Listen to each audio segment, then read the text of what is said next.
Most people do not become political in a particular way because they watch the news.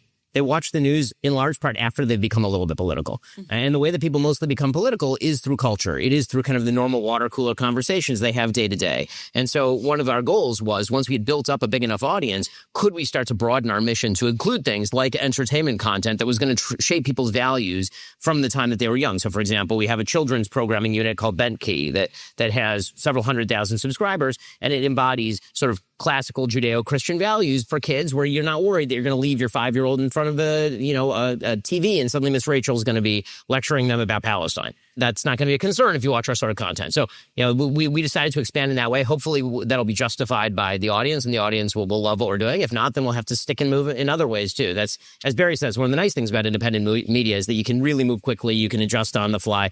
And I just want to take a second and say how courageous it is for Barry to move back into a legacy media space, which does have disproportionate power and weight in the conversation, disproportionate resources in being able to actually ferret out the news. The dirty sort of unspoken secret about independent media and legacy media is that independent media has always been at least a little bit parasitic on legacy media. They have to rely on the reporting of legacy media because they have so many resources. So for Barry to go back into legacy media and give up the freedom and fun that independent media represent in order to actually go and capture an institution and take it back for something like sanity is an amazing thing. Thank you.